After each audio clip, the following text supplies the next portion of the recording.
hands up, I have no idea. I literally have no idea if there ever was an Epstein list, if there wasn't an Epstein list, or if that list has been conveniently disappeared so as not to embarrass senior members of the Trump administration. But when you've been part of Trumpland and you have been talking up endlessly that there probably is such a thing and there was all sorts of skullduggery going on and the Washington swamp were part of this ring of, deceit and paedophilia and all the rest of it, for Donald Trump then to come out and say, yeah, no, there's nothing here.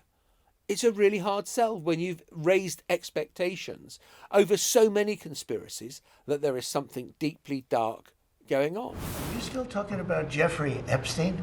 This guy's been talked about for years. You're asking, we have Texas, we have this, we have all of the things. And are people still talking about this guy, this creep? That is unbelievable. Do you want to waste the time and do you feel like answering? I don't mind answering. I mean, I can't believe you're asking a question on Epstein at a time like this where we're having some of the greatest success and also tragedy with what happened in Texas. It just seems like a desecration. Who is Trump kidding? Everyone in his orbit wants to talk about Jeffrey Epstein. No one seems to understand why this promised file has miraculously disappeared. And having promised so much for so long, how are they going to get away with telling the MAGA base, the lovers of conspiracy theories, that there is nothing whatsoever to see here? Welcome to the Newsagents USA. The Newsagents USA. It's John. It's Emily. And you wouldn't be a conspiracy theorist if you didn't think that it was really dodgy when your conspiracy theory disappeared overnight. But that is essentially what has happened for the millions of MAGA fans who believed Donald Trump when he said he was going to release not just files into JFK, not just files into MLK, their assassinations, but also into the client list held by one prolific paedophile, Jeffrey Epstein. And over the past weeks and months, Trump has been saying, oh yeah, we'll get round to it. Pam Bondi, the Attorney General's got the list on her desk. It's going to be released. Suddenly, an investigation has come back from the Department of Justice, from the FBI, and it says there's nothing to see here. There is no Epstein client list. And the MAGA base is up in arms. So they've said two things. They've said there is no client list and Epstein's death was suicide. There's no doubt about it. Even though there is a missing minute on the video, which I'm sure the conspiracy theorists who are unpersuaded will cling to. But Pam Bondi, the Attorney General, who you heard very briefly in our introduction there, she tried to set out where we are now and why there is no cover-up. In February, I did an interview on Fox, and it's been getting a lot of attention because I was asked a question about the client list, and my response was, it's sitting on my desk to be reviewed, meaning the file along with the JFK, MLK files as well. That's what I meant by that. Also, to the tens of thousands of video, they turned out to be child porn downloaded by that disgusting Jeffrey Epstein. Child porn is what they were. Never going to be released, never going to see the light of day. To him being an agent, I have no knowledge about that. We can get back to you on that. And the minute missing from the video, we released the video showing definitively the video was not conclusive, but the evidence prior to it was showing he committed suicide. And what was on that, there was a minute that was off the counter. And what we learned from Bureau of Prisons was every night, they redo that video. It's old, from like 1999. So every night the video is reset, and every night should have the same minute missing. So we're looking for that video to release that as well, showing that a minute is missing every night. And that's it on Epstein. So to understand why MAGA is so outraged, I guess you have to think about two things. One, as explained, they love a cover-up. They love a conspiracy. They really wanted to get to the bottom of this. And they thought Donald Trump was their man. But B, they think it goes back to a pre-Trump time, specifically to a Clinton time, maybe a Clinton's time, to something that reminds them of the Pizzagate conspiracy. They think that there are many senior Democrats that were on Epstein's list, and they think that they need to get to the bottom of that too. Now, I should say, hands up, I have no idea. I literally have no idea if there ever was an Epstein list, if there wasn't an Epstein list, or if that list has been conveniently disappeared so as not to embarrass senior members of the Trump administration. You just mentioned the Pizzagate conspiracy, which was that there were a whole bunch of children who had been kind of sex slaves in the basement of a pizza joint on Connecticut Avenue in Washington, D.C.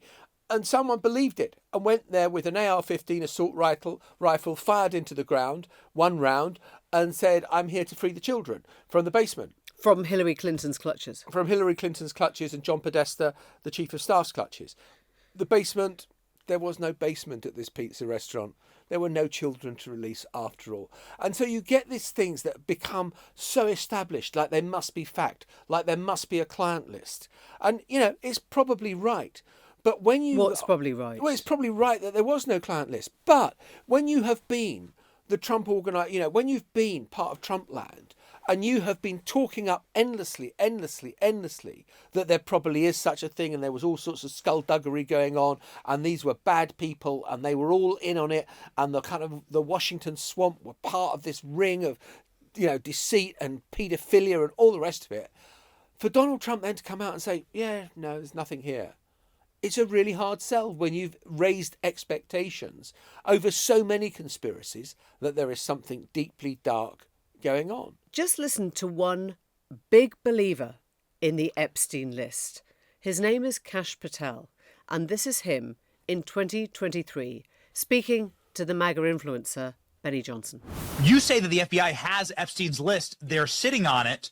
That doesn't seem like something you should do. You're protecting the world's foremost predator. That seems like an evil thing to do, regardless of who may be embarrassed in the release of that list. Why is the FBI protecting the greatest pederast, the largest scale pederast in human history?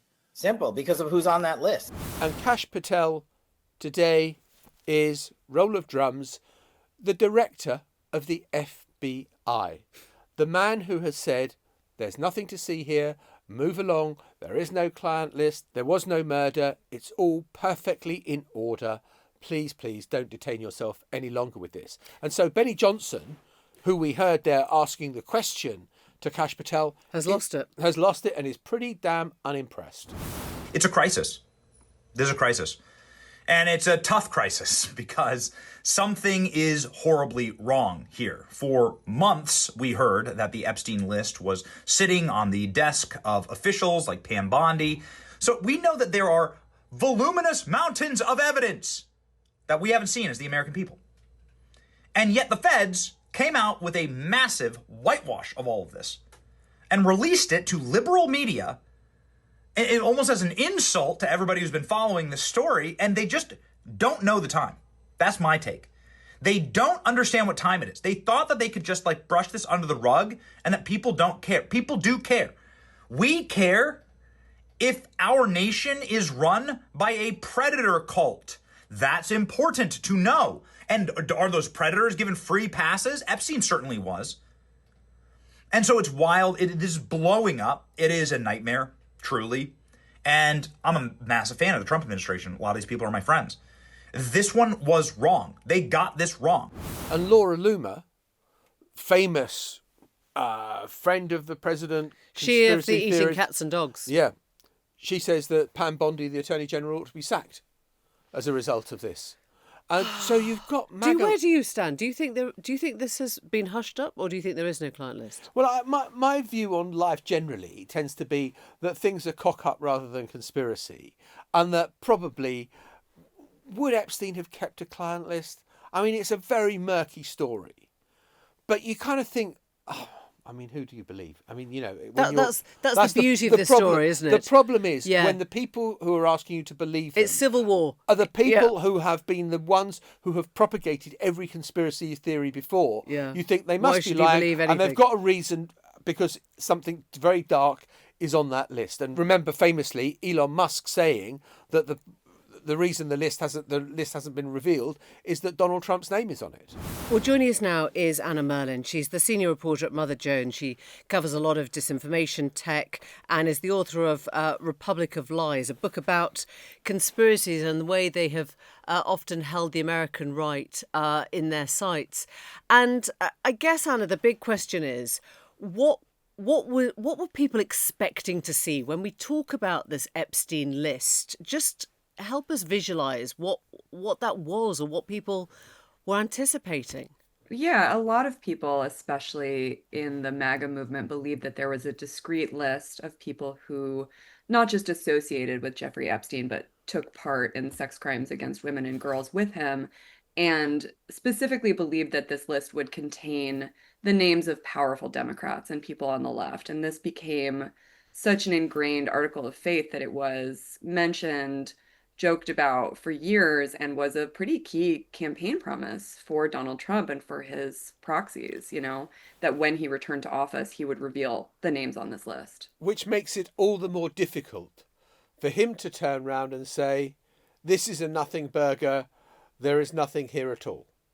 Yeah, it's a pretty striking position for him to be in, and for people in his administration like Dan Bongino and Kash Patel and Pam Bondi, all of whom had been pretty encouraging about this idea that Epstein's associates were going to be brought to light and brought to justice. So yeah, it is a very uncomfortable and unusual position for them all to be in right now. What difference does the list itself make? I mean, the rumours have circulated for many years in terms of who Epstein's clients, the rich and powerful, might have been. What were they would this have been proof that wasn't found in his little black book, or why would this have made a difference? Right. Well, the book obviously was an address book, right? And it named some of his very powerful friends and associates, but also people like his gardener, his dry cleaner. Mother Jones, where I work a few years ago, an author and filmmaker, called everyone in the book, and it, contained a pretty diverse cross-section of people. But, in the US, as I imagine in the UK, there is a huge across-the-board desire for anyone who participated in these crimes alongside Epstein to be brought to justice, to be prosecuted. And this is something specifically that the MAGA right has talked about for years as something that they think is incredibly important. They've accused the Biden administration of not doing enough.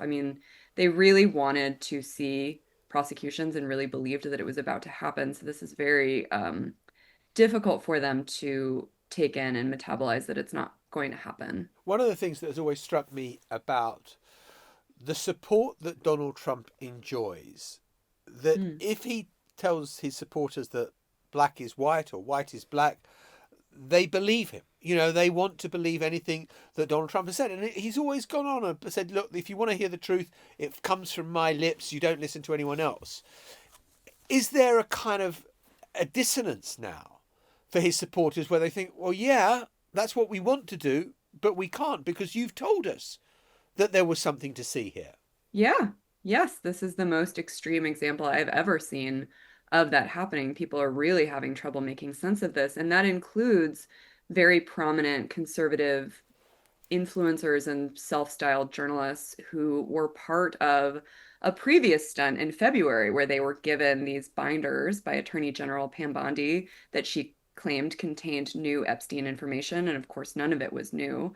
But some of those people, Liz Wheeler, who's a right-wing influencer, Jessica Reed Krause, who's another right-wing influencer, saying, that they feel this sense of betrayal, that this has not happened. And yeah, as you say, Donald Trump has long styled himself as the only person telling the truth, the only person who's not hopelessly corrupted, the only person who will give them what they want. And so now it is, I think a very unusual position for them to say that they feel betrayed by the Trump administration. I've never really seen it happen before. So let's just knock one more conspiracy theory on the head, Anna, because there's the video that's doing the rounds saying that Steve Bannon went to see Epstein before he was imprisoned, before he died.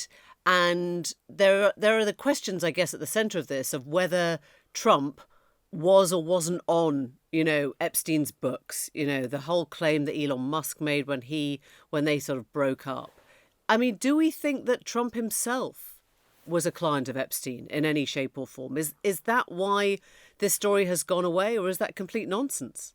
So we do know that Trump and Epstein knew each other socially, right? And Trump gave a pretty infamous quote to New York Magazine in 2001, 2002, I would say, about Jeffrey Epstein being a great guy who enjoys his social life and likes younger women. He gave this very jocular quote. But yeah, there's no evidence that Trump, for instance, participated in sex crimes. This is something that he has angrily denied, that his son, Donald Trump Jr., has angrily denied. They've said, don't you think if there was any evidence of this that the Biden administration would have charged President Trump for it, which is probably right.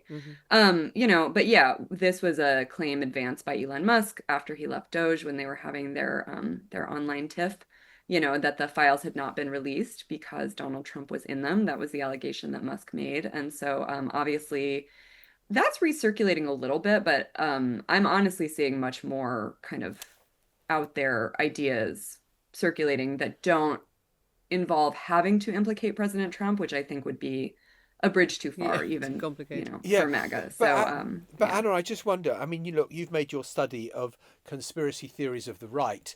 I wonder whether the left are now thinking, hang on. If the Trump administration are burying this, I bet there's more to see here, and that it's self-serving that they're saying there is nothing of it. I bet you there is something dark, and then there is a list. I mean, I just wonder whether trying to, conspiracy theories, a hydra-headed monster, and you cut off one head and another head pops up, and I just wonder whether you're now going to get conspiracies from the left. Well, that was common for years. I've covered conspiracy theories in American society more generally for a long time, and I would say that conspiracy theories about Epstein are just as common on the left as on the right, because the most, let's call it, charitable view of this situation is that a very wealthy billionaire pedophile was given a sweetheart prosecution deal in 2008.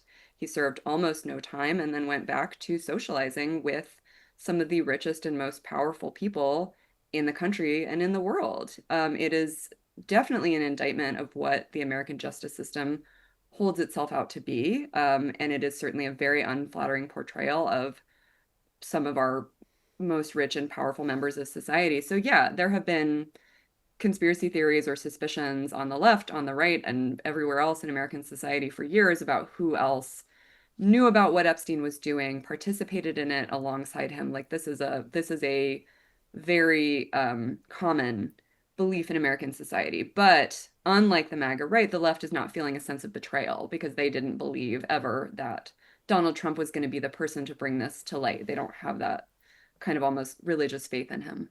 Anna, thank you so much, Anna Merlan. Thanks for your time this afternoon. Really appreciate it. Thank you so much. Thanks for Welcome back. We have breaking news here. This is in MacArthur Park. Scott Reif is in Air 7 HD. And Scott, we have a lot going on. We haven't seen much in the way of detentions at this point. This is MacArthur Park in Los Angeles, where the most astonishing scene unfolded in a park that was, broadly speaking, empty. There was a line of ICE officers on horseback. The Humvees came in. You remember those vehicles that were made famous during the Iraq War, with ICE officers, immigration control agents, who have got their faces completely covered. They're wearing dark glasses. They look like a militia from some Latin American tin pot dictatorship, and they are looking for anyone whose skin might be a little bit brown.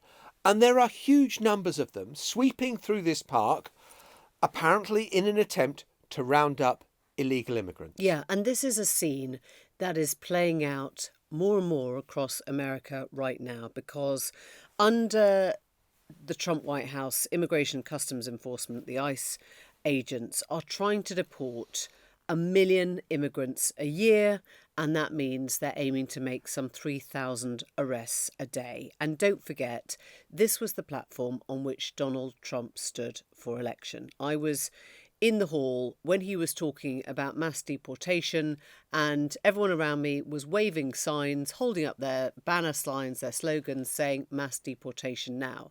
So there has been no secret about the fact that this was a Trump priority, and there has been no secret about the fact that the people who voted for him wanted to see this.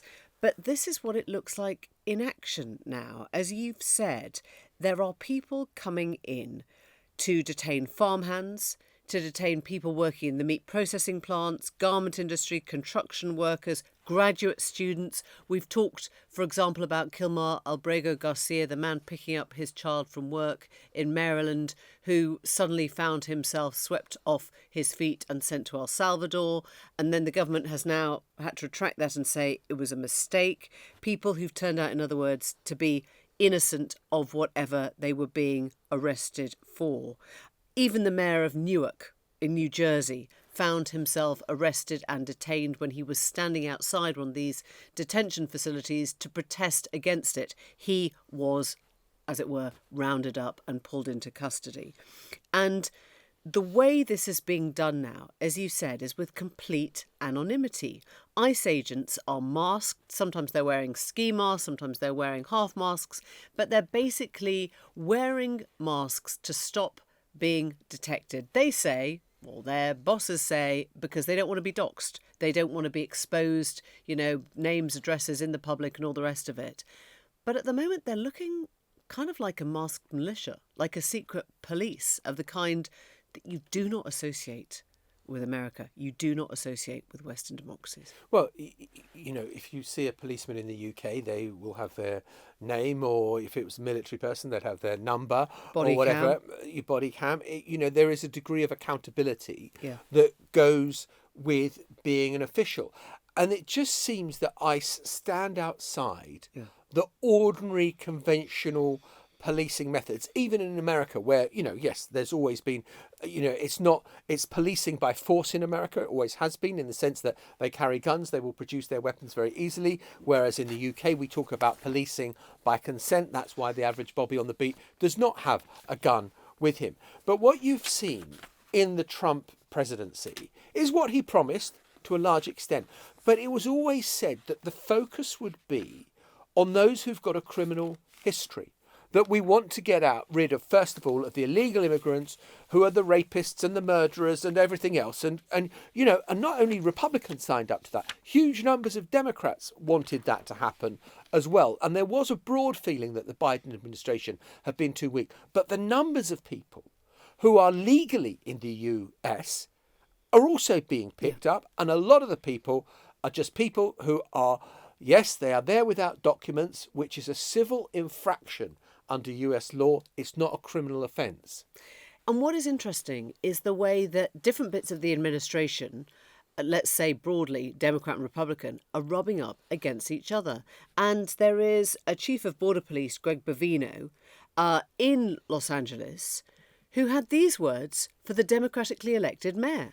The federal government is not leaving LA. I don't work for Karen Bass. The federal government doesn't work for Karen Bass. We're going to be here till that mission's accomplished, as I said, and better get used to us now, because this is going to be normal.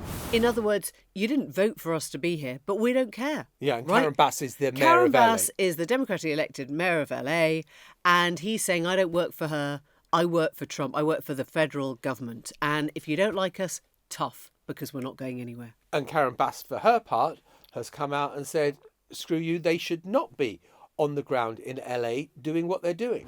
We don't know if a kidnapping is happening or what. And so our city attorney is leading the way. We're filing a lawsuit. We're calling for an injunction for this to stop.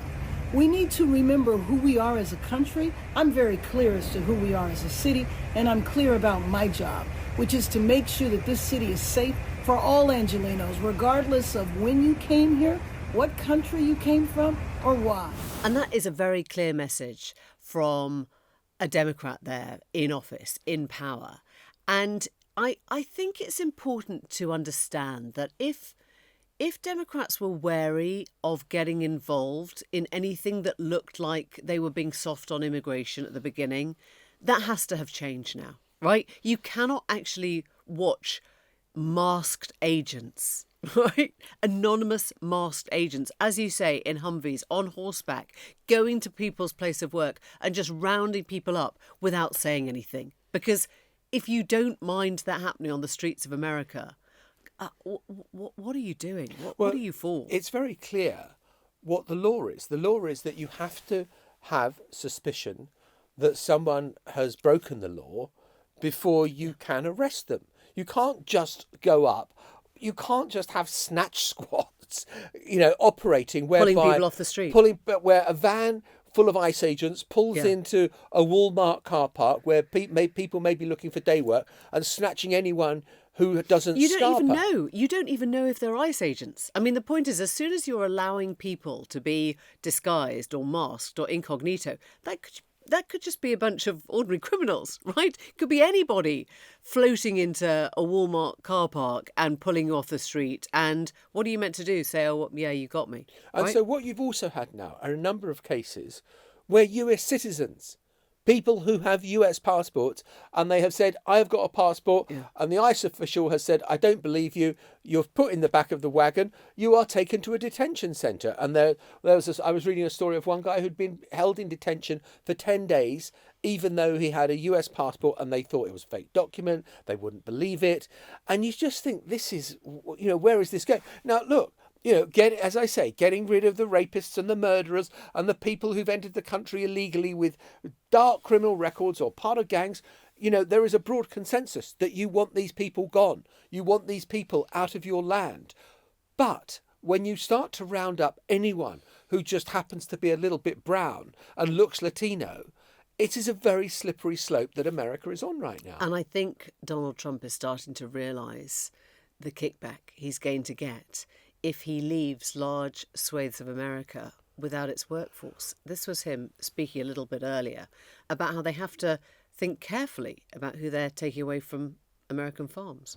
There's no amnesty. What we're doing is we're getting rid of criminals, but we are doing a work program. Do you want to explain that, please? Yeah, this morning we talked about, of course, this was a top of mind question. This morning we talked about protecting the farmers and the farmland, but obviously this president's vision of no amnesty, mass deportation continues, but in a strategic way, and then ensuring that our farmers have the labor that they need. Secretary Chavez-DeRimmer has been a leader on this. Obviously this comes out of the Labor Department, but moving toward automation, ensuring that our farmers have that workforce, and moving toward an American workforce. So all of the above. We've got to give the farmers the people they need, but we're not talking amnesty. What is interesting, I guess, is to know where America is on this. And, as we've said, this was a major plank of his election campaign. America that voted for Trump wanted to see mass deportations now, his slogan. But I don't think that the vast majority of voters are very comfortable with what they're seeing now. In fact, the polling is saying that there has been an absolute backlash to this kind of rounding up. More than half of US adults, 54%, have described ICE's actions in enforcing the country's immigration laws as having gone too far. 26% say they describe ICE about right, 18% think it's not far enough. Obviously, a majority of Democrats, that's 83%, believe ICE has taken its actions too far. But it sounds as if there is starting to be a bit of pushback now, which is why Trump's responding in that way, not just to employers who are finding themselves unable to get their work done or, their farms cleared or whatever because the workers simply aren't there, but also by people who are saying, well, this is stretched way beyond what I was expecting. As you say, it's not just criminals, it's not just rapists, it's not just people that we want gone from the country, it's communities being attacked and decimated. It's parents saying, oh, I'm not sure I want to go into the community, I'm not sure I want to go to my kids' school, or I'm not sure I want to go to my kids' graduation because I might be taken off the streets. Graduates we were talking from all over America's universities suddenly find themselves under question for opinion pieces they've written, editorials they've written, theses they've worked on. And I think that's starting to leave more and more people concerned. This is not what they signed up to. I mean, there's all sorts of polling, and I'm not convinced that it's going to change Trump's mind. Another poll, a plurality of Americans, 43%, believe the current US deportation policies are making the US safer. That's compared to 33% who say they're making the nation less safe, and another 24% who say they're not having an effect either way. So, the biggest group are those who think that actually America is being made safer by these policies that are being enacted by Donald Trump. I think the interesting bit is where Donald Trump starts saying, making a special plea for hotel workers or farm workers, because big agriculture and hotel chains are ringing up and saying, we've got no one to change the beds, we've got no one to pick the vegetables, we've got no one to wash the dishes. We need to have these people, and yeah, I know they're illegal, but that's what it takes to keep the economy running. And so Donald Trump has got that in one ear. And in the other ear, he's got the MAGA crowd that he has excited with the mass deportations, kick out all illegal immigrants now. So before we go, it looks like Donald Trump is Scotland bound in the next few weeks. He's got a new golf course that he wants to open in Aberdeen, a very fine links course. He also wants to go and see Turnberry in Ayrshire, that is another of his golf courses. And he's going to go and see the King as well, I suspect, at Balmoral. And I went out on a bit of a limb a few weeks ago and said, I think that there is a hope that this could replace the state visit, and that they could get away with putting out a big show for Donald Trump, but it doesn't qualify as a state visit. I think the royal family might like that. I'm not sure the government would dare to take that risk. So it looks like, though, that Donald Trump will be having a fine time in Scotland with all the security nightmare that comes with a visit by him. I've been on a Scottish golf course with Donald Trump, on the sand So have dunes, interviewing Donald Trump, and it was a particularly windy day, and you could tell all his staff were terrified about his hair. That it might take off. Yeah, I mean, it was just, what it's like, sort of, Turnberry, Ayrshire. It's not the calmest part of the world, and there we were, sort of right up on the top of the dunes, beautiful picture, sort of looking down over what would be his green, and he hadn't developed it there, and then you could see this sort of beginning of sort of take off, all the assistants running around with Priapic cans of Elnet, just in case. But that's why we've got Make America Great Again hats now. You don't need to worry about that. Right. That's why the MAGA hat will be firmly in place all through the visit to Scotland. Maybe not when he's having dinner with the King at Balmoral. We'll see you next week. Bye-bye. Bye for now. The Newsagents USA.